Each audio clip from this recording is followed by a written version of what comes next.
Good evening, and welcome to another edition of the Chaplain Abel Show. I'm your host, Chaplain Abel. This evening we will be discussing the continuation of last week's message, How to Triumph Over Life's Problems. This evening we will conclude with part 2, and we'll be right back.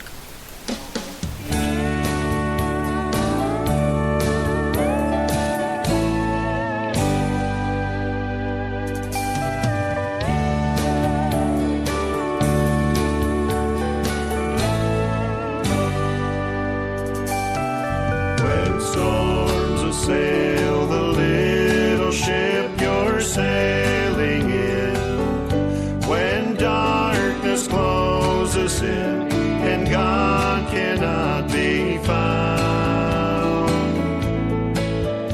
and when you cannot understand life's meaning, and Satan tells you this time God's let you down.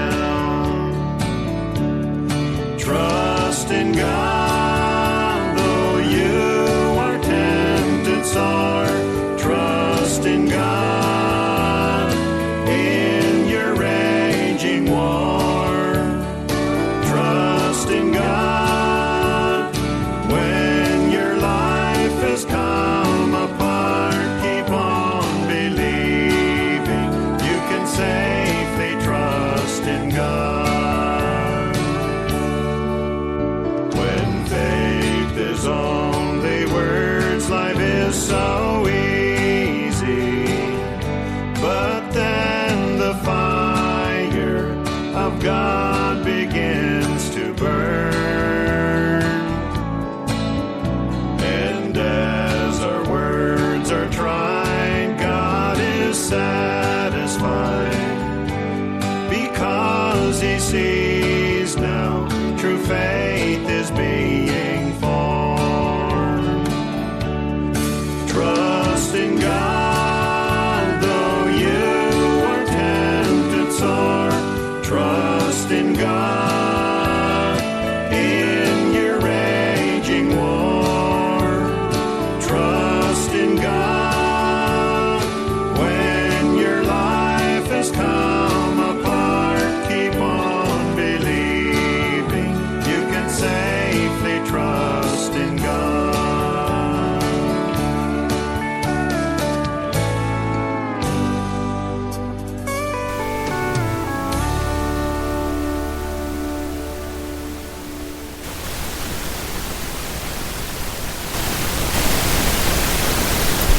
Well, I have to apologize for that song. Evidently, we're getting some skip in the program. I'm hoping it will be corrected by the next show. Well, like I mentioned, this evening's message is going to be part 2 of How to Triumph Over Life's Problems. For those that were here and listened last week, we covered 2 areas.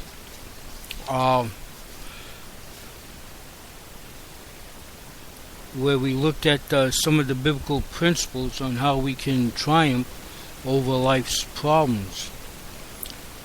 Someone once wrote, all problems become smaller if you don't dodge them, but confront them.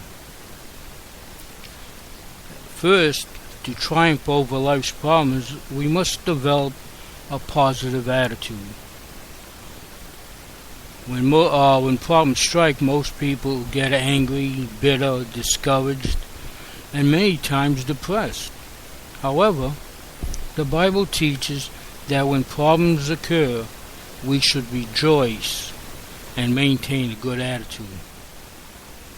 As it says in Romans chapter 5 and verses 3 and 4, we also rejoice in our sufferings, because we know that suffering produces perseverance. Perseverance, a character, and character, hope. The word for rejoice literally means to glory in. We are to glory in our sufferings. And second, to triumph over life's problems, we have to live one day at a time and not worry about yesterday's or tomorrow's concerns. If you read what Jesus taught in Matthew chapter 6 and verse 34, therefore do not worry about tomorrow, for tomorrow will worry about itself. Each day has enough problems of its own. And we concluded the first half with when problems arise, if we maintain a positive attitude and live one day at a time and stop worrying about yesterday's and tomorrow's concerns, we are on our way to personal happiness, and we will triumph over our problems. Now, this evening we're going to conclude with part 2. By way of introduction, last Saturday evening we began a series of lessons on how to triumph over life's problems. So far we have seen to triumph over life's problems, we must maintain a positive attitude and live one day at a time. This evening we will begin our studies by examining point number 3. To triumph over life's problems, we need to look for the value in them. Sometimes it is within God's will that we have problems. I cannot think of a single godly person described in the Bible who didn't have at least some difficulties in life. In this evening's message, I want to share with you 5 ways that God uses problems in our lives. First, problems give us direction. God often uses problems to point us in a new direction. Proverbs chapter 20 and verse 30 in the Good News Bible says, sometimes it takes a painful experience to make us change our ways. By way of illustration, when I was 10 years old, I felt that I was the world's best rock thrower. One day, while I was playing in my front yard, I picked up a rock and threw it at a moving car. My aim was so good that the rock floated over the roof and cracked the windshield. It was a perfect Troy Aikman pass. After I realized that I hit the bullseye, I did what any red-blooded American kid would do. I ran for cover and I hid in a barn. Meanwhile, the driver of the car stopped, made a U-turn, pulled into the driveway, and found me hiding in the barn. He immediately took me to my parents, told them what happened, and I got a spanking. That painful experience that day caused me to change my ways. After that day, I was no longer the world champion rock thrower. I retired from that sport at the age of 10. Second, the example of Saul. Saul of Tarsus was a Jew who hated Christians. His number one mission in life was to crush Christianity. To make things worse, he thought it was God's will. One day he headed north from Jerusalem toward Damascus with warrants for the arrest of some Christians who had fled there. During his journey, suddenly, out of nowhere, a bright light flashed in the sky and blinded him. He had to be led by the hand into the city of Damascus.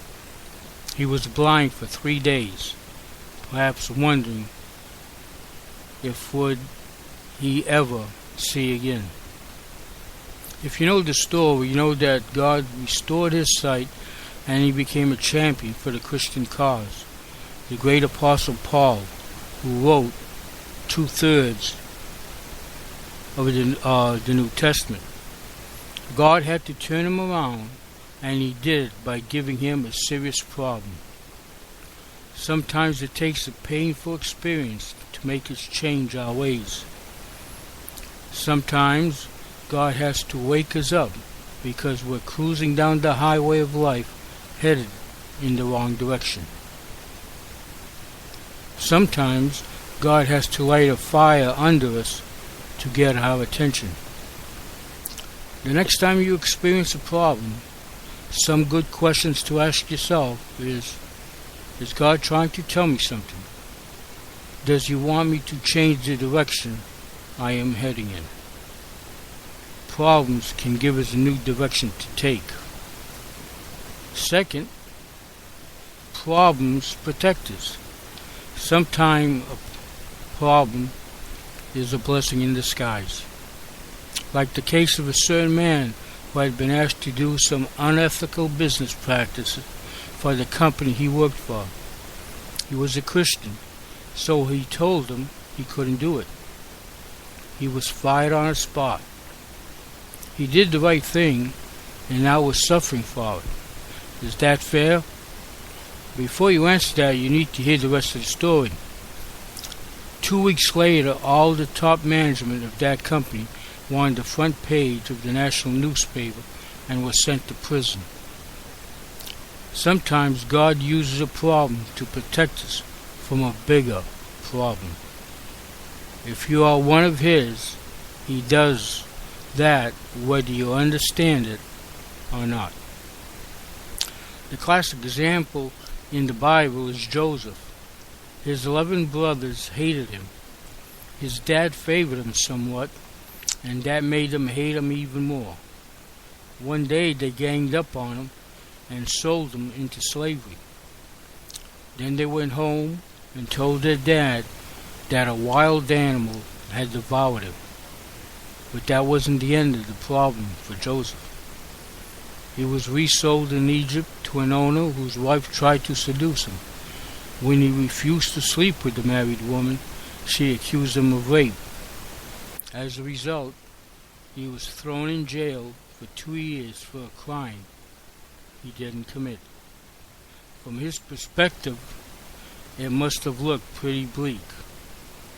Who would have blamed him for giving up on God? Of course, if you know the story, you know that God was positioning him to be raised up as a second in command of Egypt. He would be put in charge of gathering grain for a coming famine that would force his brothers to bring their whole family to Egypt so they could survive. Listen to what Joseph's perspective was on his problem-filled life. You intended to harm me, but God intended it for good to accomplish what is now being done, the saving of many lives. And that's in Genesis chapter 50 and verse 20. Through all of Joseph's problems, God was actually protecting him and his family from destruction. It is possible that when we experience a problem, God is protecting us from something we don't see. Only time will tell. Problems sometimes protect us. Third, problems test us. Someone has said, people are a lot like tea bags. You don't know what's in them until you drop them in hot water. In Deuteronomy chapter 8 and verse 2, Moses told Israel, remember how the Lord your God led you all the way in the desert these 40 years, to humble you and to test you in the order to know what was in your heart, whether or not you would keep His commandments. It takes about 2 weeks to march from Egypt to Israel, yet it took Israel 40 years to make that trip. God was testing them. Time and time again, God tested them to see if they were ready to go into the promised land. Every time they failed the test, He turned them back. They spent 40 years in the wilderness because they never passed the test. Has God ever used a problem to test you? Surely He has. He may be doing it right now. God sometimes